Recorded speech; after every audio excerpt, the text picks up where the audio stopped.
دوستو آج کی اس ویڈیو میں ہم قرآن پاک میں بتائی گئی ایک ایسی ٹیکنالوجی کا ذکر کریں گے جس کا آج سے پہلے آپ نے یقیناً نہیں سنا ہوگا، یا قرآن پاک پڑھتے وقت آپ نے اس آیت پر غور نہ کیا ہوگا۔ قرآن پاک کے ساتھ ساتھ اس ٹیکنالوجی کا ذکر ہمیں احادیث مبارکہ میں بھی ملتا ہے، جو کہ قیامت کی نشانیوں میں سے ایک نشانی ہے، یعنی اس ٹیکنالوجی کا تعلق اینڈ آف ٹائم سے بھی ہے۔ دوستو قرآن پاک کی سورہ بقرہ میں اللہ تعالیٰ ارشاد فرماتا ہے کہ جو لوگ اپنے مال کو اللہ کی راہ میں خرچ کرتے ہیں، ان کی مثال ایسی ہے جیسے ایک دانہ ہو جس سے 7 بالیں پیدا ہو اور ہر بالی میں 100 دانے ہوں، اور اللہ بڑھاتا ہے جس کے لیے چاہتا ہے، اور اللہ وسعت والا جاننے والا ہے۔ اس آیت میں یہ بتایا گیا ہے کہ اللہ تعالیٰ کی راہ میں خرچ کرنا کتنے شرف اور نیکی کی بات ہے۔ اللہ تعالیٰ ایک نیکی کے صدقے بدلے میں 700 یا اس سے بھی زیادہ نیکیوں کا ثواب عطا کرتا ہے۔ دوستو اللہ تعالیٰ نے اس آیت میں جو دانے کی مثال دی ہے، یہ بہت اہم اور تحقیق طلب ہے، کیونکہ اس مثال میں ٹیکنالوجی اور اینڈ آف ٹائم کا بھی ذکر موجود ہے۔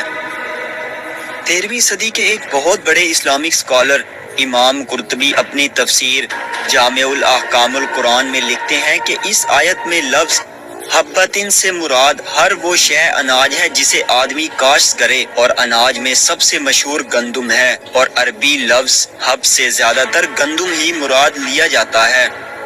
اللہ تعالیٰ نے تقریباً 1400 سال پہلے گندم کے ایک دانے سے 700 دانے یا اس سے بھی زیادہ دانے حاصل کرنے کی نوید سنائی ہے، اور یہ نوید آج کے سائنسی حقائق سے بھی ثابت ہو رہی ہے۔ آج ہم دیکھتے ہیں کہ زمین میں مختلف کھادوں اور پودوں پر سپرے کا استعمال کرتے ہوئے ہم زیادہ سے زیادہ پیداوار حاصل کر رہے ہیں۔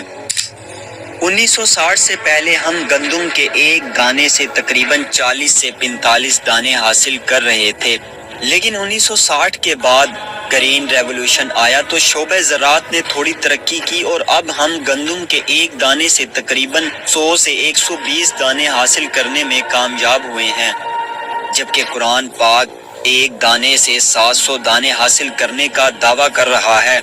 یہاں پہنچ کر ہمیں ایسا معلوم ہوتا ہے کہ ہم ابھی قرآن میں بتائے گئے علم سے بہت پیچھے ہیں، اور قرآن بہت آگے کی باتیں ہمیں بتا رہا ہے۔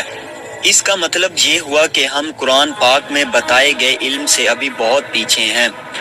ابھی دنیا میں ایگریکلچر کے شعبے نے اتنی ترقی نہیں کی کہ ہم ایک دانے سے 700 دانے حاصل کر سکیں۔ ابھی سائنس کو زراعت کے شعبے میں مزید ریسرچ کی ضرورت ہے۔ دوستو جیسے جیسے ہم سائنس اور ٹیکنالوجی میں مزید ترقی کریں گے تو یہ بالکل ممکن ہے کہ ہم ایک دانے سے 700 دانے حاصل کرنے میں کامیاب ہو جائیں۔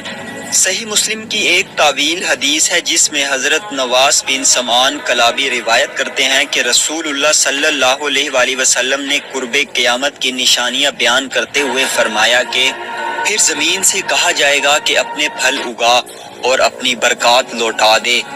پھر اس دن بہت سارے لوگ ایک ہی انار کھائیں گے، اور اس انار کے چھلکے کے سائے میں یہ پوری جماعت بیٹھ جائے گی۔ دوستو اس حدیث سے آپ کے ذہن میں کیا نقشہ بنتا ہے؟ ایسا معلوم ہوتا ہے کہ جیسے آنے والے وقت میں زراعت کا شعبہ اتنی ترقی کرے گا جس سے اتنے سائز کے بڑے پھل اگائے جا سکیں گے۔ اس حدیث میں بہت بڑے بڑے حجم کے پھلوں کا ذکر کیا گیا ہے جو سائز میں اتنے بڑے ہوں گے کہ ان کے سائے میں لوگوں کی ایک جماعت بیٹھ سکے گی۔ پھلوں اور سبزیوں کے کچھ نمونے تو اس زمانے میں بھی دیکھنے میں آ رہے ہیں، مثلاً واٹر میلن۔ اگست 2023 میں یو ایس اے کی اسٹیٹ ٹینیسی کے شہر سیویرویل میں کرس کینڈ نامی ایک شخص نے ایک واٹر میلن اگایا تھا۔ اس کا وزن 159 کلو گرام تھا، اور یہ سائنسی علم اور ریسرچ کی بیس پر ہی ممکن ہوا۔ دوستو ان فیوچر یہ بھی پاسبل ہے کہ ہم ایگریکلچر کے شعبے میں اتنی ترقی کریں کہ ایک ایسا انار اگا سکیں جو اتنا بڑا ہو کہ اس کے سائے میں لوگوں کی ایک پوری جماعت بیٹھ سکے۔ قرآن و حدیث کا یہ علم ہمیں مزید تحقیق اور جستجو کی طرف ابھارتا ہے۔ جیسے جیسے وقت گزر رہا ہے سائنس اور ترقی کرتی جا رہی ہے، اور ہم اتنا ہی اینڈ آف ٹائم اور قیامت کے قریب ترین ہوتے جا رہے ہیں۔